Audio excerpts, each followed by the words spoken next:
Hey Meeple people, and on today's vlog, we are going to be playing the Gemshine Pylons by Game Elemental. Let's get to it! The Empire needs power, but not all power is created equal. Different gems have different uses, and so you must construct gem-powered pylons that will be used by the most people.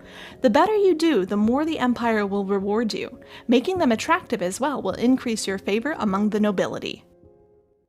Hey Meeple people, and hello Sarah. Hi there. So Sarah, what kind of game are we should I say, are we playing on today's vlog? I don't have a box lid to hold up like normal, but on today's vlog we are going to be playing the Gemshine Pylons.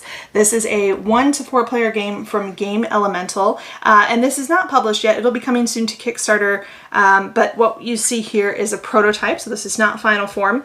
I think a lot of the artwork and graphic design is final, but the components will be obviously of higher quality when the Kickstarter launches and hopefully successfully funds. So we are going to be playing this game today. It's a really interesting game with sort of like dual use cards where we are building pylons and we are adding gemstones to the pylons and trying to add decorations and different things to get points. Would you like to know how to play? Yes, please. All right. So on your turn, you can do one of 3 possible things. You can either select a card from here and purchase it. In order to do that, you have to pay whatever cost is at the top here. For these 4 right here, you just have to pay a gem of any color. So if I wanted this card right here, I would take it into my hand and I would put a gem of any color into the space there. For this one here, I would have to pay a pylon that I had built in front of me already. There are different costs and things like that. Essentially what's going to happen is once you purchase the card, you're going to immediately do the action of the card. And sometimes it's just going to be one option, right? Like if I purchase this card, I can put up to 3 white gemstones in spaces that are available in front of me, right? So that's the only option I have when I do this. This one, however, gives me 2 different options. I can either draw gemstones from the bag, or I can add a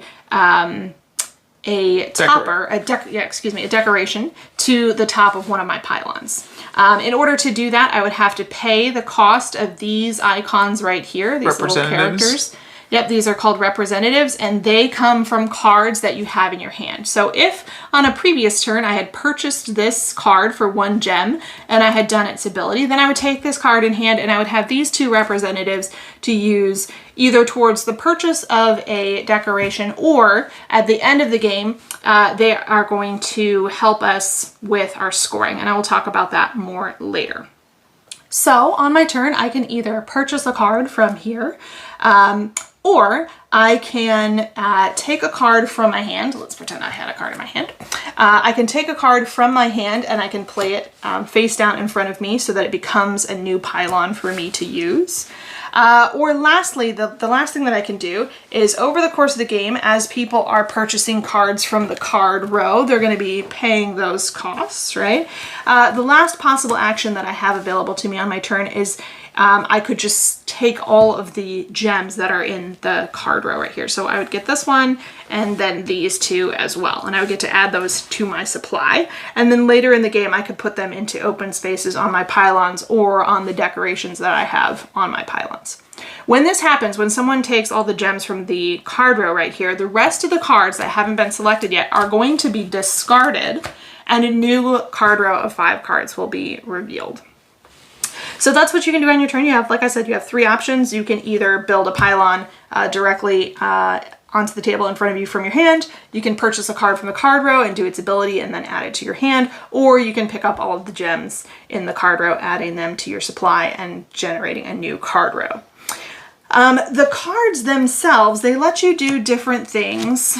They let you do things like add gemstones to pylons, right? Like this one right here would let me add up to 3 white gemstones from my supply to pylons I had already built.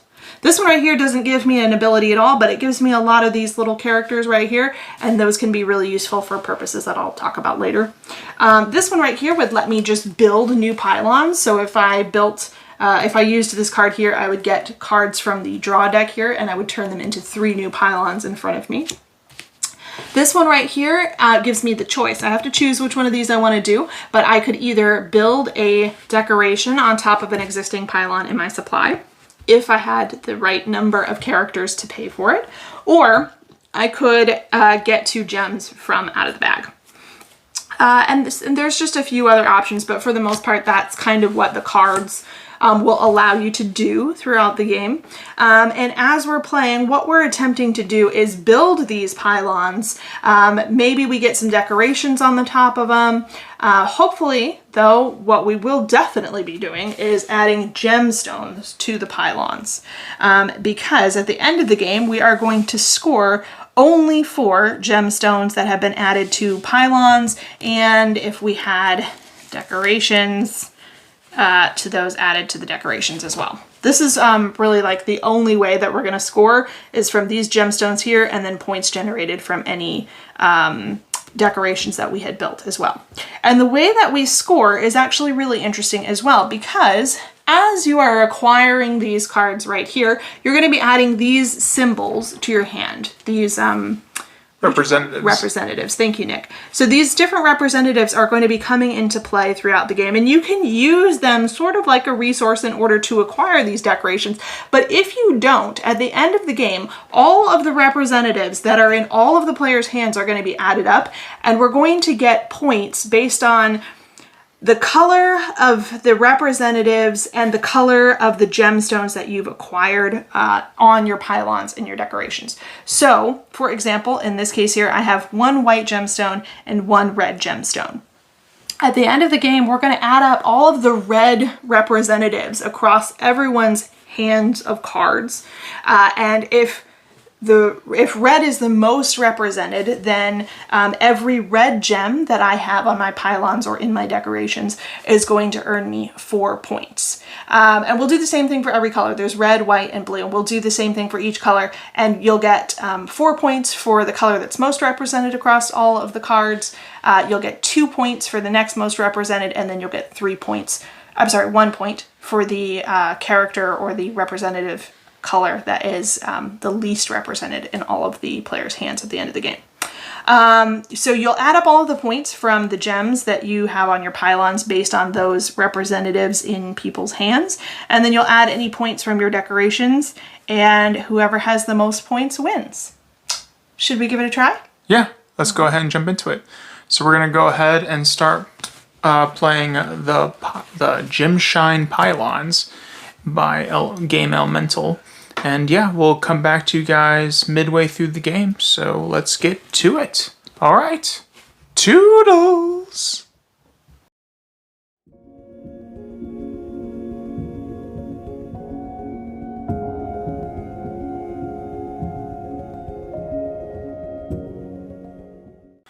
Welcome back, people, and hi, Sarah. Hello. So, how's it going so far in the Gemshine Pylons? I think it's going well. So we're probably about halfway through the game, maybe a little bit less than halfway through the game. I've been able to build quite a few pylons and been able to put out a decent number of gems. I have 1 pylon left that has a place for a gem, so I do need to build some more pylons. And I would like to try to get a little bit more blue gems. I feel like there's different strategies that you could use. You could really bet hard on one and then try to manipulate the game so that that's definitely the one that comes out on top.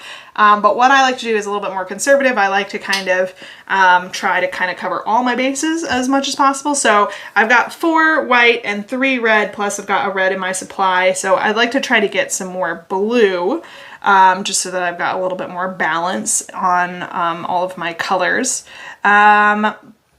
What's your goal or strategy, I guess? You have a couple of nice decorations going on your pylons. Yeah, I got some decorations going on, but other than that, I've got a whole bunch of pylons that are not seeing any love.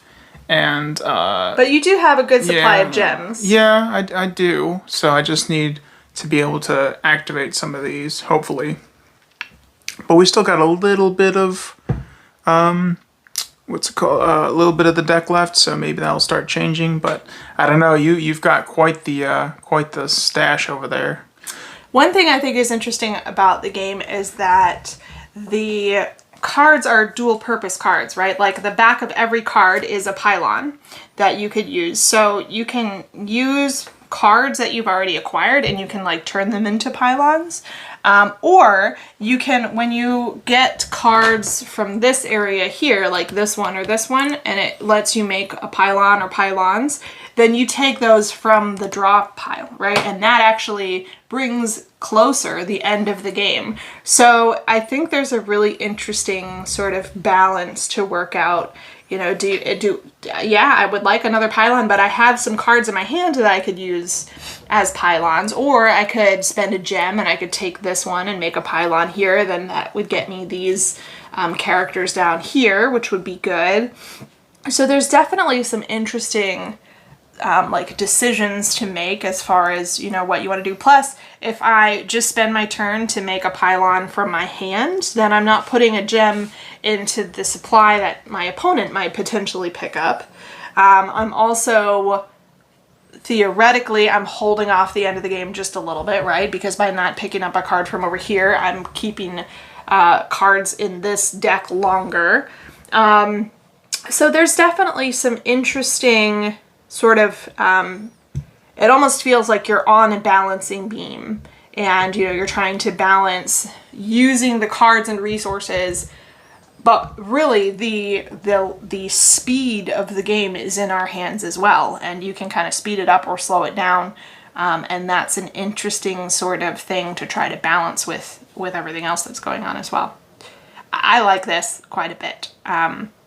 I think it's odd. I think it's kind of a bizarre game. Yeah, especially the way you clear the row. It's definitely like kind of weird, but it's also like. But I really like it. It's really interesting. It draws you in. It's like, oh, so if I take gems, the rest of the cards go, and you know I could just get like 1 or 2 gems, and then, which means you know we forgot we gotta go ahead and add. That is one thing that we've been forgetting. Oh, I mean, like, not like, you know, when we go ahead and pick up gems, but yeah. Yeah, we make sure that it's there when people go to pick up, but what's supposed to happen is every time you clear the row, you pick up all of the gems that are out here and you add new cards, and then when you add new cards, you also add a gem from the supply to this spot over here, and we've been forgetting to do that until, you know, a turn or two into a round. So yeah, I think let's get into it. Would you like to sort of wager on any particular color for the end of the game? Actually, not yet, because when we got into our practice game, it was, I thought one color was going to do well, and that totally changed. I have a few cards in my hand that I'm kind of hanging on to for the end of the game, but I haven't really put a lot of effort into a color strategy just yet. It changes. It really does. And it's interesting because I don't have a very good memory. I tend to do pretty poorly with short-term memory.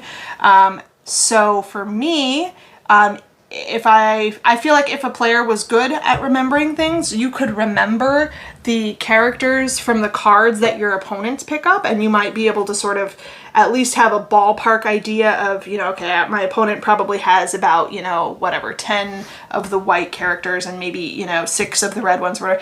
My memory is not good, so I don't even bother with trying to remember. Well, I wouldn't even bother with that because you can create pylons, you sacrifice cards, so there's a lot of movement and there's a lot of hand change. You can use any card from your hand as a pylon. So even though if I had these cards in my hand, I could keep them, and at the end of the game, they would count towards like the sort of overall total of white. What are they called? I keep calling them characters, but what are they called? Representatives. Yeah, representatives. So I could keep those in my hand, and it would go towards the total number of representatives in a game. And for that, there are like extra points awarded at the end. Or if that's in my hand, I could just turn it face down and turn it into a pylon. So even though it's probably smart to keep the representative cards in your hand, you can choose not to as well if you like, you know. So I guess that is a good point that you brought up, Nick, that like it doesn't matter if you track what your opponent is picking up because you don't know exactly what it is that they're laying down. So they could be picking up character cards and then laying them down too. So yeah, or getting decorations later on, and then that still changes things. Yeah. Because I mean, you know it's in your hand, but you don't know what's in your opponent's. Like after all the changing, and so at the end, it's hard to do a color strategy when your opponent's hands come into question and consideration. So, yeah, you want to get back into it? Yeah, let's do it. All right, well, we'll get back to you guys in a little bit. We're going to jump back into the Gemshine Pylons. And yeah, we're going to see who is the winner and the loser. All right, toodles!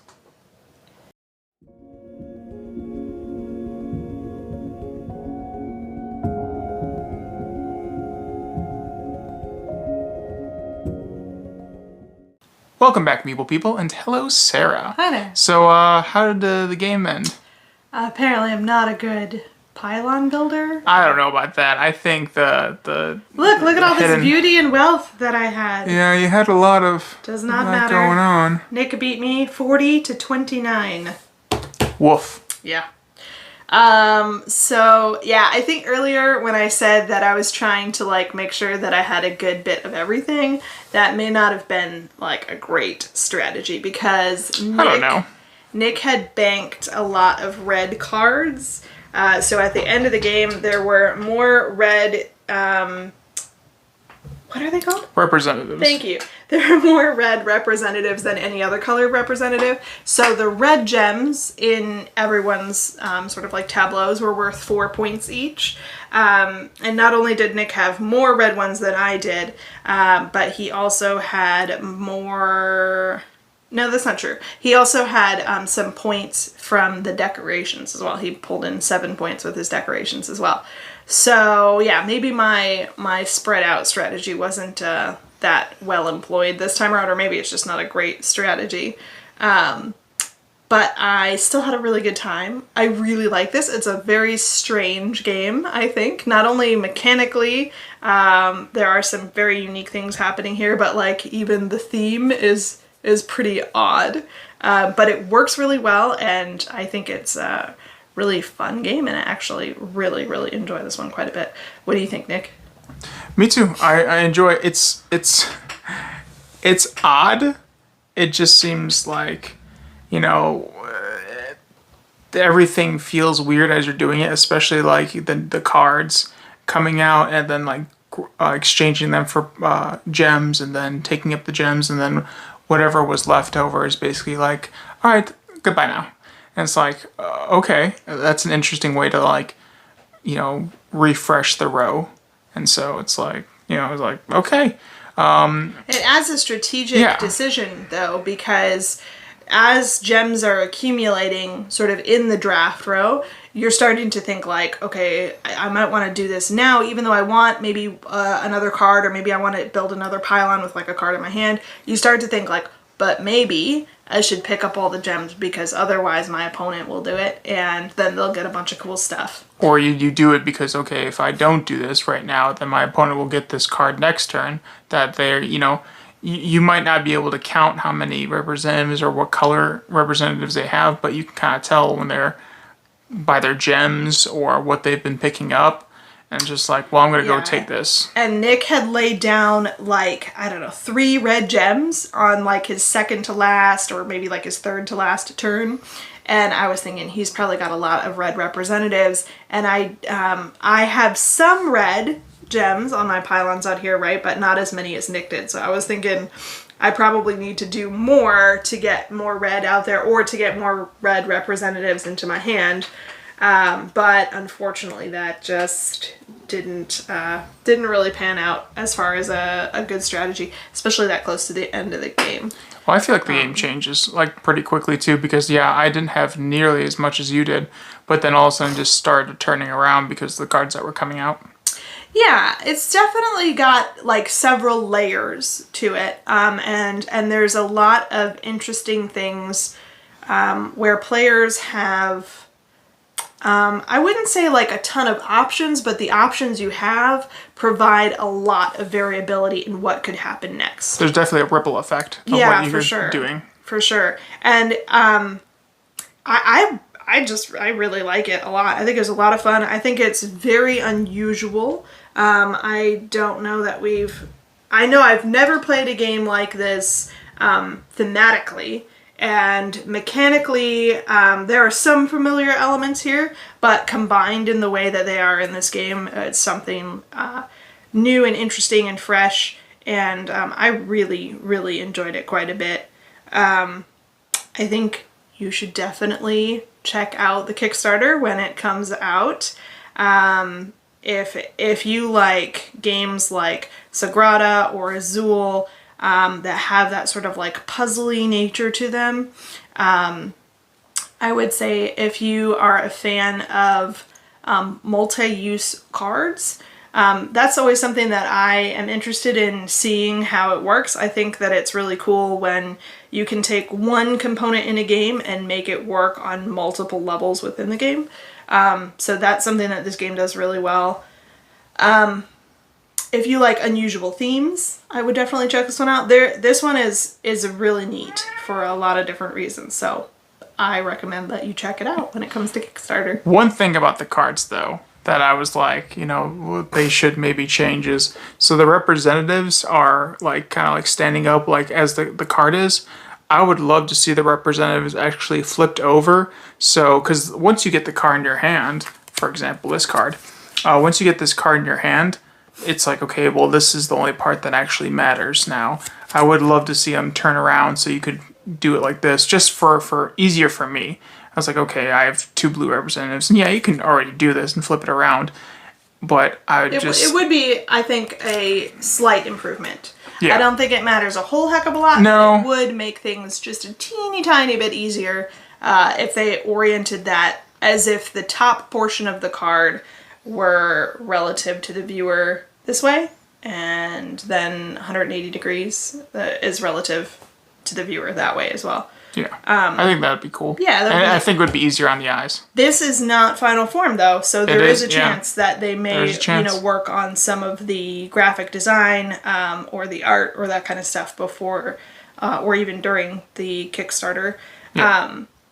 I think that it's pretty nice though. I mean, I even though this is like definitely a prototype version, and even though like this may not be like final form or stuff like that, I still think it looks pretty nice. Yeah. At first, when Nick was telling me about it, I was kind of like, a game about building pylons sounds like one of the most driest, boringest themes possible, and not in that like dry Euro sort of way, just like I can't believe this is the theme we're going with kind of thing.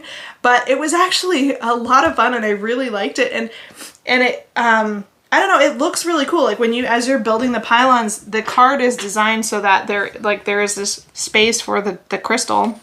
So when you're building the pylon, and if you get like the decorations and stuff like that, you actually like add the decorations to the pylon, and you can even like add gems to the decorations and stuff like that. I don't know, I think it looks really neat, and I think that it plays in a really fun and unique way. I really like this one quite a bit. Awesome. Well, this is our vlog of the Gemshine Pylons. It's quite a title. The Gemshine Pylons, and we hope you enjoyed it. And definitely check it out when the Kickstarter comes out. But yeah, we hope you all liked it, and don't forget to like and subscribe so you can stay up to date on all of our fun stuff that we do on this channel. And if you missed out on anything, go ahead and check out the channel to see all our other content. Well, until next time, we'll talk to y'all later. Toodles!